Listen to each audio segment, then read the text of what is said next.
مجھ سے لوگ اکثر پوچھتے ہیں یہ اتنے بڑے بڑے سائنسدان تھے، انہوں نے انسانیت کی اتنی خدمت کی ہے اور آپ کہتے ہو یہ جنت میں نہیں جائیں گے تو ان کو کوئی آخرت میں بدلہ نہیں ملے گا، ایسا کیوں ہے بھائی؟ اسلام ایسا سخت نظریہ کیوں سکھاتا ہے؟ میں ان سے کہتا ہوں دیکھو ان بڑے بڑے سائنسدانوں نے آپ کی خدمت کی، جس کی وجہ سے آپ کو ان سے اتنی محبت کہ آپ کو ان کا جنت میں نہ جانا اور جہنم میں جانا برا لگ رہا ہے۔ تو جس اللہ نے ان پر اتنے احسانات کیے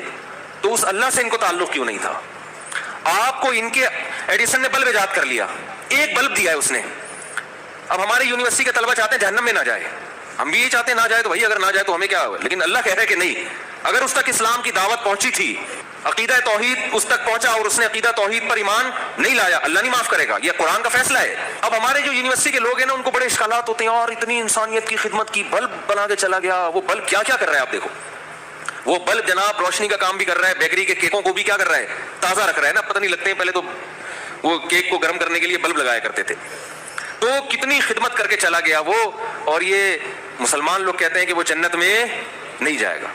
تو بھائی اس نے ایک بلب دے کر آپ پر احسان کیا اور آپ کو اس کا جنت میں، اس کا جہنم میں جاتے ہوئے ترس آ رہا ہے کیونکہ آپ کا محسن ہے۔ تو جس خدا نے سورج دیا، چاند دیے، جس خدا نے ایڈیسن کو پیدا کیا، قرآن کہتا ہے سوکھا چارہ ہم ان جانوروں کو کھلاتے ہیں، سوکھے چارے کو تم رگڑ کے دیکھو تیل کا ایک قطرہ نہیں نکلے گا، لیکن اس جانور کو کھلاتے کیسا چکنا گاڑا دودھ اس سوکھی گھاس سے اللہ نکال کے دکھاتا ہے، اور اس خالصاً فرمایا کہ نہ اس میں گوبر کی بدبو نہ خون کی بدبو، ایک ہی فیکٹری میں اس چارے سے گوبر بھی بن رہا ہے، خون بھی بن رہا ہے، دودھ بھی بن رہا ہے، لیکن اس فیکٹری میں جہاں دودھ تیار ہو رہا ہے نہ گوبر کی بدبو آتی ہے نہ خون کی رنگت، خالصاً یہ اس کا کلر دیکھو اور مزہ دیکھو، سائغا للشاربین، پینے والوں کے حلق میں پھسلتا چلا جاتا ہے۔ بتاؤ دودھ کی ایجاد عجیب، زیادہ عجیب ہے یا بلب کی ایجاد؟ دودھ کی ایجاد بلب سے کئی گنا زیادہ عجیب، اور یہ دودھ اگر ہمیں پینے کو نہ ملے، ان بلبوں کو ہم خود ٹینشن میں آ کے اپنے ہاتھوں سے توڑ کے ختم کر دیں گے۔ کس قدر بڑی نعمت جس خدا نے، اور یہ ایک نہیں ہے، وَإِن تَعُدُّوا نِعْمَةَ اللَّهِ لَا تُحْصُوهَا، قرآن کہتا ہے اگر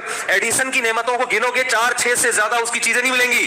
اور وہ بھی اللہ کی دین ہوگی، اللہ نے اس کی کھوپڑی میں ڈالا ہوگا کہ تو یہ بنا دے، خود سے نہیں جاتا کچھ کسی کا دماغ۔ اور جب اللہ کی نعمتوں کو تم گننا شروع کرو گے، لا تحصوها، تم قیامت آ جائے گی ان نعمتوں کو شمار نہیں کر سکتے۔ تو اس خدا سے جب تک آپ کو محبت نہیں ہوگی، اس خدا کے احکام کا التزام نہیں کرو گے، تو جنت میرے بھائی اللہ نے بنائی ہے، جس خدا نے جنت بنائی ہے وہ اپنے پرچے میں پاس ہونے والوں کو اس جنت میں داخل کرے گا، اس کا اپنا معیار ہے، جنت کا ہمارا اخپل معیار نہیں چلے گا، اس کا اپنا معیار ہے، اس معیار پہ پورا اترنا پڑے گا۔ اس سائنسدانوں کی تھوڑی ہے جنت تو ہم کہیں کہ جی سائنسدانوں نے بنائی ہے، جس خدا نے بنائی ہے وہ کہہ رہے ہیں میرا معیار پہ چلو۔